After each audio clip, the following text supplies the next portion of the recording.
नाही, या संदर्भामध्ये राज्यपालाची या भेटीच्या संदर्भात संभाजी राजे यांनी या संदर्भातले मला वाटते माहिती दिलेली आहे. आम्ही 2-3 गोष्टी मागितल्या की राज्यपालांच्याकडे विनंती केली. एक तर धनंजय मुंडेंचा वरदस्त या सर्वावर आहे, हे जेवढे आरोपी आहेत आणि अनेक वर्षाचे यांचे घरोब्याचे संबंध आहे, हे काय लपून राहिलेलं नाही. अनेक प्रॉपर्टीमध्ये एकत्र आहेत, अनेक चांगल्या कामात आहेत, वाईट कामात आहेत, सुखाचेही सोबती आहेत, दुःखाचेही सोबती आहेत, म्हणून त्याचे संबंध आहे. अशा वेळेस ही चौकशी अगदी निपक्ष होण्याच्या दृष्टीनं आणि आरोपींना जे काय असेल त्यांना सजा होण्याच्या दृष्टीनं सत्तेमध्ये बसलेला जवळचा माणूस सत्तेत असेल तर तो ही चौकशी निपक्ष होऊ देणार नाही, म्हणून धनंजय मुंडेंचा राजीनामा घ्यावा अशी मागणी आम्ही केली. दुसरी गोष्ट की ज्यामध्ये SIT मध्ये आणि एकूण जे प्रकरण झाल्यानंतर SIT नेमल्या गेली त्यातील काही 8-10 अधिकारी ते मुळात बीड जिल्ह्याशी संबंधित आहेत आणि आरोपीशी सुद्धा त्यांची घनिष्ठ ओळख आहे, मैत्री आहे मी म्हणणार नाही. अशा वेळेस ती चौकशी सुद्धा फेअर होणार नाही आणि चौकशीतून निष्पन्न होण्याची शक्यता दिसत नाही, म्हणून आम्ही या अधिकाऱ्यांना बदलण्याची मागणी केली. त्याबरोबरच वाल्मिक कराडवर आत्ता खंडणीचा गुन्हा दाखल आहे. प्रकरणच मुळात खंडणीपासून सुरू झालेलं आहे. एका दलित माणसाला, चौकीदाराला ज्यावेळेस खंडणी देण्यास नकार दिला त्यावेळेस त्या कंपनीमध्ये असलेल्या वॉचमॅनला मारण्याचा प्रयत्न झाला, मारहाण झाली. तो दलित समाजाचा होता, म्हणून त्या गावच्या सरपंचाने जाऊन तिथे या सगळ्यांना दमदाटी दिली आणि त्यांना पळवून लावलं. हाच काय तो त्या सरपंचाचा गुन्हा. अशामुळे त्याचा बदला म्हणून जर अमानुषपणे संतोष देशमुख सरपंचाचा खून होत असेल, मग हे धागेदोरे कुठपर्यंत आहेत तर ते स्पष्टपणे वाल्मिक कराडापर्यंत जातात आणि म्हणून वाल्मिक कराडावर 302चा गुन्हा दाखल करावा ही सुद्धा मागणी उपस्थित सगळ्यांनी केली. त्यामध्ये आम्ही ती मागणी केलेली आहे. दुसरा प्रश्न असा आहे की धनंजय मुंडेंची वारंवार राज्याची मागणी होती, स्वतः विजयचे आमदार सुरू केलेली आहे, राजीनामा घेतला जात नाही, कोण याच्या पाठीशी आहे, म्हणजे काय? नाही, मी आत्ता भुजबळ साहेबांचं मी त्यांची प्रेस बघितली. ते म्हणतात की दोष किंवा ते कुठे सापटत नाहीत तोपर्यंत काय त्यांचा संबंध येत नाही, आरोप सिद्ध होत. भुजबळ साहेबांवर आरोप झाले, त्यांना काय जलत राहावं लागलं? तो शहाणपणा त्यावेळेसच्या लोकांना कळलं नाही काय? इथे तर शरद पवार साहेबांनी पुन्हा राजीनामा दिला होता, अशोक चव्हाणांनी दिला, आबांनी दिला, विलासराव देशमुखांनी दिला. आरोप झालेत आणि राजीनामा देऊन ते सत्तेच्या बाहेर राहिले. एवढ्या गंभीर खुनासारख्या गुन्ह्याच्या संदर्भात आरोप होत असतील आणि ते म्हणतील की याच्या संदर्भात आरोपी म्हणून काही पुरावे मिळाले तर राजीनामा देतील. पुरावेच मिळू देत नाहीत म्हणून राजीनामा मागतो. पुरावे मिळू देत नाही आहेत, पुरावे दाबले जात आहेत, पुरावे मिटवले जात आहेत, सत्तेचा वजन वापरून, सत्तेचा दबाव आणून. त्यामुळे ती मागणी आहे. आणि अशा वेळेस जर आपण ते इथपर्यंत थांबा, म्हणजेच मला वाटतं की भुजबळ साहेबांचं म्हणणं हे कोणालाही पटणारं नाही असं मला वाटतं. कारण मी माझी भूमिका म्हणताना म्हटलं की आरोपी हा आरोपी आहे, त्याला जात पात धर्म पंथ वगैरे कुठल्या कॅटेगरीचा वगैरे काही संबंध नाही. गुन्हेगार म्हणून त्याला शिक्षा झाली पाहिजे, कुठल्याही समाजाचं असू दे. पण जी पद्धत आत्ता वापरली गेली, त्याला स्वरूप दिलं गेलं किंवा दिला जात आहे, ते 2 OBC वर्सेस मराठा वगैरे यात काही तथ्य नाही. तर जरांगी बिरांगी काय म्हणतात आम्हाला त्याच्याशी काय देणं घेणं नाही. पण एकूणच या सगळ्या प्रकरणामध्ये तो आरोपी म्हणून एवढा मोठा अमानुषपणे खून करणाऱ्या आरोपींना सजा झाली पाहिजे आणि या चौकशीमध्ये अडथळे जे काही आणले जात आहेत त्यातून सत्तेमध्ये बसलेल्या लोकांचा मोठा सहभाग आहे, त्यांना बाजूला केलं पाहिजे, हीच मागणी आहे. असं आहे की अजित पवार असं म्हटलंय आज, तर तुम्ही मला मतं दिली म्हणजे माझे मालक घरा नाही, मला सालगडी केलंय का, असं मतदारांवर उपोषण अजित असं आहे. आम्ही ज्या वेळेस मतांच्या भीक मागायसाठी जातो तर आम्ही भिकारी म्हणून जातो आणि मालक कोण असतं, ज्यांच्या दरवाजा जातो तो घरातला मालक असतो. पण ही मला वाटतं की मतदारांची बेईमानी आहे असं म्हणणं. बेईमानी यासाठी म्हणतो, मतं मागताना आम्ही झुकतो, वागतो आणि निवडून दिल्यानंतर जर आम्ही ताठमाण करून आमचा ताठा दाखवत आम्ही आमचा इगो हर्ट होत असेल किंवा आम्हाला त्यामध्ये मतदारांना कमी लेखण्याचा प्रयत्न होत असेल तर मला वाटतं की लोकशाहीमध्ये मतदार हा मालकच आहे, राजाच आहे आणि तो आपला प्रतिनिधी निवडतो म्हणजे जनतेच्या सेवेसाठी विकासासाठी निवडला जातो. अशा वेळेस आपण 5 वर्षासाठी त्याचे सालगडीच आहोत हे समजण्याची आवश्यकता आहे. काल जे वक्तव्य 2000 मध्ये मतं विकत घेतलीत हे वेश्येसारखं काम आहे असं जे म्हटलंय आमदार संजय गायकवाडांनी, जर मतदारांना, मला आता संजय गायकवाडांच्या पोटात जे होतं ते ओटात आलं, कारण महाराष्ट्रामध्ये 2000 मत विकत घेऊन सत्तेत आले काय हे जे काही चर्चा होती त्याला पूर्णविराम देण्याचं काम त्यांच्या वक्तव्यातून संजय गायकवाडांनी दिलेलं आहे आणि म्हणून त्यांना 2000 रुपये देऊन मत घेतल्याचं दुःख असेल म्हणून तो मतदारांना वेश्या म्हणतो. मग काय संजय गायकवाड मर्द आहेत काय? पैसे देऊन मत विकत घेण्याचा धंदा केला असेल तर तो मला वाटतं की असे धंदे करणारा मग हिजड्याच आहे, हिजडाच म्हणून त्याला मतदारांना जर वेश्या म्हणत असेल तर मर्द नसतो. समस्त मतदारांचा ज्या पद्धतीनं अवमान करणं म्हणजेच मला वाटतं की अशांना आमदार पदावर राहण्याचा अधिकार नाही, तो त्यांच्या पक्षश्रेष्ठींनी घेतला पाहिजेत काढून आणि यांच्यावर योग्य कारवाई सुद्धा त्यांनी मान्यच केला. आम्ही 2000 रुपये दिले म्हणून निवडणूक आयोगाने सुद्धा लक्ष देऊन योग्य ती कारवाई करावी असंही आमचं आव्हान असणार आहे. सध्या सुजय की महाराष्ट्रातील भिकारी हे शिर्डीमध्ये गोळा झालेले आहेत, त्यामुळे शिर्डीचं मोफतचं जेवण जे आहे ते बंद करा. मला वाटतं विखे पाटलांच्या मुलाला निवडणूक हारल्यापासून दुर्बुद्धी सुचायला लागली. त्याला सुबुद्धी देव अशी साईबाबा चरणी प्रार्थना करतो आणि अशी सुबुद्धी द्या की असे वक्तव्य पुन्हा त्यांच्या मुखातून येऊ नये.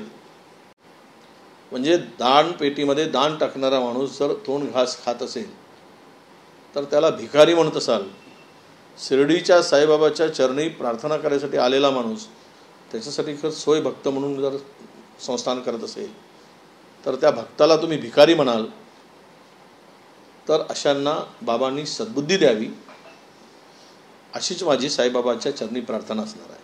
सर, निवडणुकीच्या वेळेला लाडकी बहीण योजना ही खूप गाजली होती. सरकारने पैसे देखील वाढवू असं सांगितलं होतं, मात्र आता परत तिला स्क्रुटिनी होणार आहे, काही नियम व अटी लागू केल्या आहेत त्याच्यासाठी. गरज सर्व वैद्य बरोबर. निवडणूक संपली, काम झालं, थोडी तरी लाज ठेवा. दोनही गोष्टी, आज माणिकराव कोकाटेंचं आलेलं स्टेटमेंट आणि लाडकी बहिणीच्या संदर्भात परवा महिला बाल कल्याणच्या मंत्री महोदयांचं आदितींचं आलेलं स्टेटमेंट हेच सांगतं की आमचं काम झालेलं आहे, आमचं काम झालं, तुमचं आता रामराम. 2100 रुपये तुम्ही तुमच्या वचननाम्यामध्ये दिला होता 2100 रुपये प्रमाणे देण्याचं, ते 2100 रुपये द्या. तुमचा दम नव्हता, करायची तुमची तयारी नव्हती तर आमच्या बहिणीला का फसवलं मतं घेताना आणि त्यावेळेस सरसकट का दिलात? मतं घेण्यासाठी, मतं मिळवण्यासाठी. ज्या पद्धतीनं तिजोरी साफ केली असं कोकाडे जे म्हणतायत, आर्थिक स्थिती बिघडवली असं त्या पक्षाचे मंत्री म्हणतायत, मग तुमच्यापाशी पैसे नव्हते. आज कर्मचाऱ्यांचे जवळपास 11 विभागांचे पगार 15 दिवस झालेत, महिना 15 दिवस 20 दिवस लेट होत आहे. आजच्या तारखेपर्यंत 6 तारखेपर्यंत महाराष्ट्रातील कर्मचाऱ्यांचे पगार निम्म्यापेक्षा अधिक विभागांचे झाले नाही. तुम्ही सांगितलं 2100 रुपये देतो, आता तुम्ही पळ काढताय. तुम्हाला स्थानिक स्वराज्य संस्थांच्या निवडणुका येऊ द्या, तुम्हाला आमच्या भगिनी पळवल्याशिवाय राहणार नाही, हे लक्षात ठेवा. त्याचा बदला गिनगिनके आमच्या भगिनी मोजून घेतील, हे आणि लक्षात ठेवलं पाहिजे. आणि कोकाडेजींनाही आमची माणिकरावजी आमचे मित्र आहेत, जुने सोबती आहेत, पण आर्थिक स्थिती सुधारायचं काम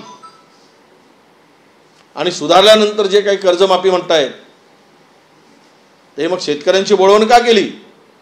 मतं घेताना महायुतीने का सांगितलं की आम्ही कर्जमुक्त करू शेतकऱ्यांना? आता तुमची आर्थिक स्थिती सुधारणार कधी?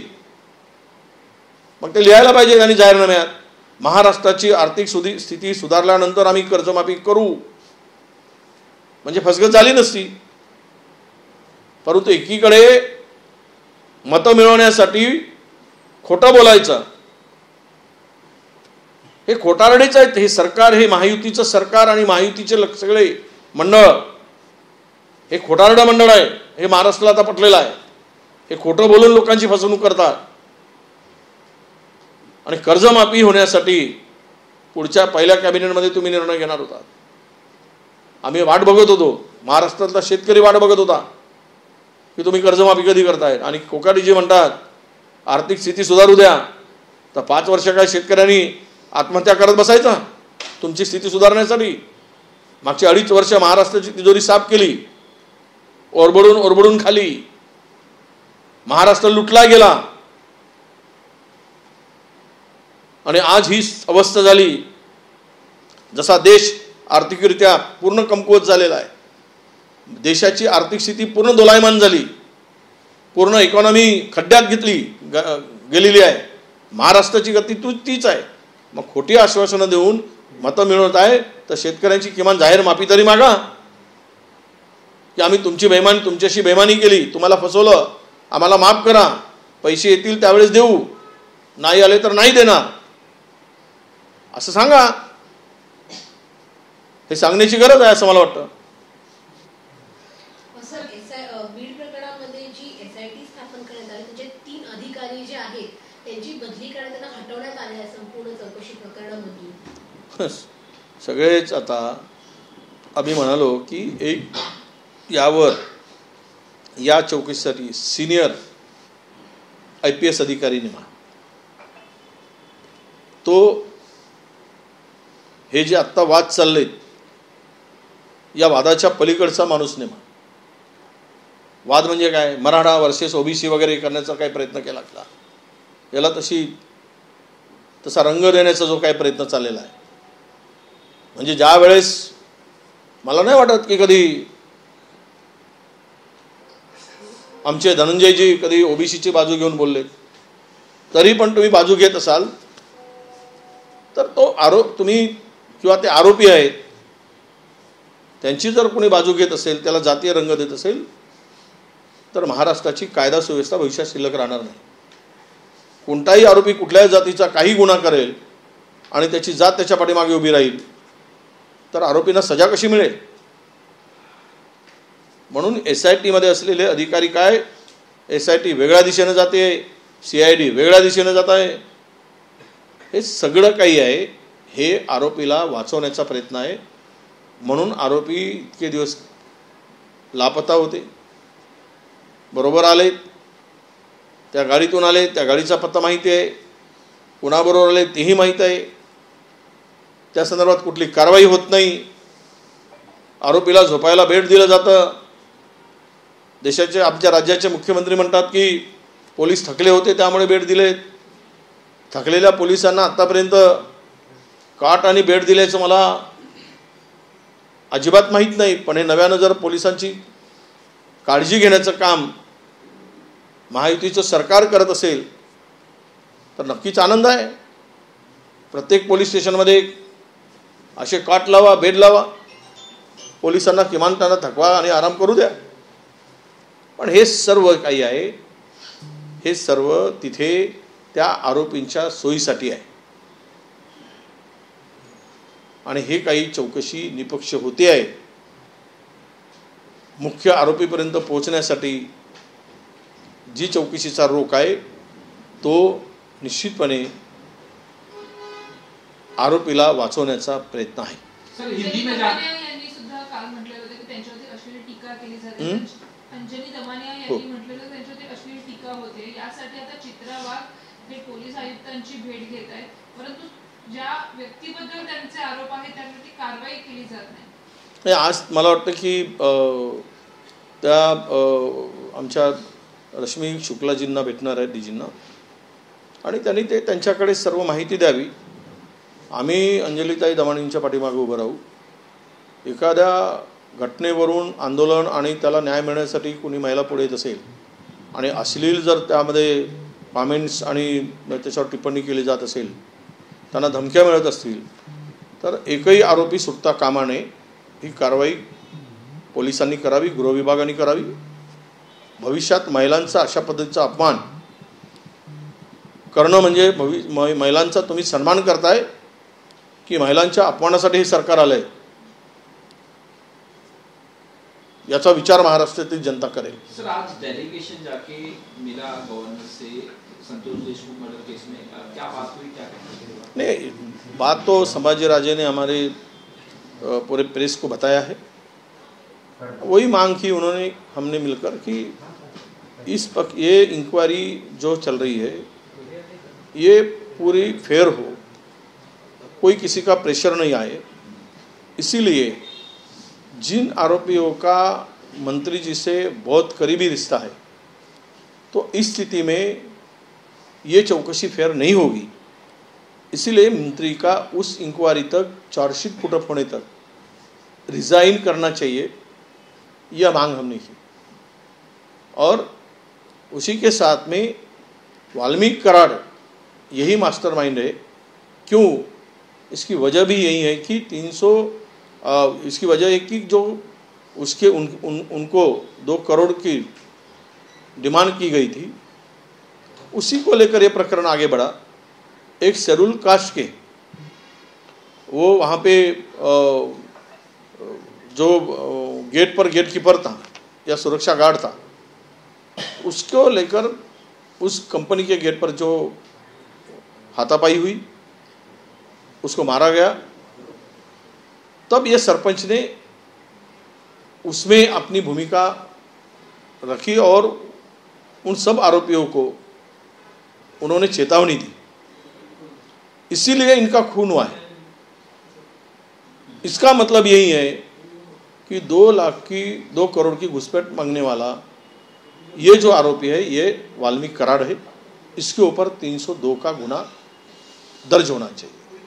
और तीसरी बात कि इन्वेस्टिगेशन जो हो रहा है उसमें एसआईटी में जो कोई ऑफिसर है जिससे आरोपियों से करीबी है, उसको वहाँ से तुरंत हटाया जाए और एक सीनियर ऑफिसर जो कि आज की स्थिति में फेयर इंक्वायरी करे, किसी को भी उसके ऊपर आक्षेप न हो, ऐसा ऑफिसर अपॉइंट करके ये इंक्वायरी हो और आरोपियों पे ऊपर तुरंत कार्रवाई हो, ये मांग हमने की. धनंजय मुंडे की इस्तीफे को लेके छगन भुजबल का बयान आया कि अभी इंक्वायरी चल रही है, अभी इस्तीफा नहीं मांगना चाहिए. देखिए, आज के महाराष्ट्र के पूरे इतिहास में ये कोई आम आदमी नहीं है. धनंजय मुंडे ये मिनिस्टर है. जिनके ऊपर भी सीएम के ऊपर आरोप हुआ तो सीएम ने रिजाइन किया है. एक एक नहीं, विलासराव देशमुख, अशोकराव चव्हाण, शरद पवार साहब, कितने सारे के नाम गिनाए, आर पाटिल, इससे दर्जनों लोग हैं जो राजनीति में उस पद पर थे, उनके ऊपर केवल आरोप हुआ तो उन्होंने पद का इस्तीफा दिया।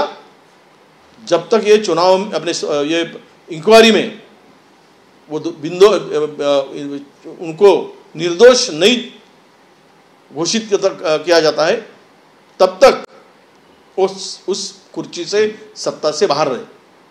अब भुजबल साहब खुद ही भुक्तभोगी है, इससे आरोप हुआ और उनको जेल में रहना पड़ा। अब ये बातें क्यों आती है? तो भुजबल साहब से भी हमारी रिक्वेस्ट है कि इससे बाहर जाकर, इससे ऊपर आप सोचे और ऐसे आरोपियों को प्रोटेक्शन नहीं मिले जो कि जिनके मंत्रियों के साथ में संबंध है। इसीलिए चार्जशीट पुटअप होने तक हमने धनंजय मुंडे को बाहर रखने की मांग की है। तो भुजबल साहब की भूमिका दोहरी भूमिका दिखती है मुझे खुद भी, और आज तक के महाराष्ट्र के राजनीति में ऐसे आरोप होने के बाद में रिजाइन करके पद से दूर रहने की बात अभी तक हुई, तो वही हम दोहरा रहे, हम कोई नई बात नहीं कर रहे। सर, लाडली बहन को लेके आपने सवाल उठाए, 2100 रुपए देने की बात कही थी इन्होंने, आप स्क्रूटिनी करने की बात कर रहे हैं, जांच करने की बात कर रहे हैं, क्या कहना चाहिए? नहीं, ये देखिए, ये स्क्रूटनी तो अभी महिलाओं के साथ में बेईमानी है, हमारे भगिनियों के साथ में बेईमानी है। वोट पाने के लिए आपने एक एक घर में 3-3 महिलाओं को 7-7, 7,500 रुपये डाला, वोट मिल गए, पद पर आसीन हो गए, लाल दे के गाड़ी में घूम रहे हो, अब महाराष्ट्र लूटने के लिए तैयार होकर बैठे हो, तो महिलाओं को देने के लिए आपको क्या आपके हाथ को तकलीफ हो रही? और आज 2100 रुपये देने की बात हुई, दिसंबर के 1500 रुपये दिया, और आधे महिलाओं को ये जांच जो शर्तें नहीं लगाई जा रही, तो आधे महिलाओं का नाम इसमें से निकालने की कोशिश हो रही है।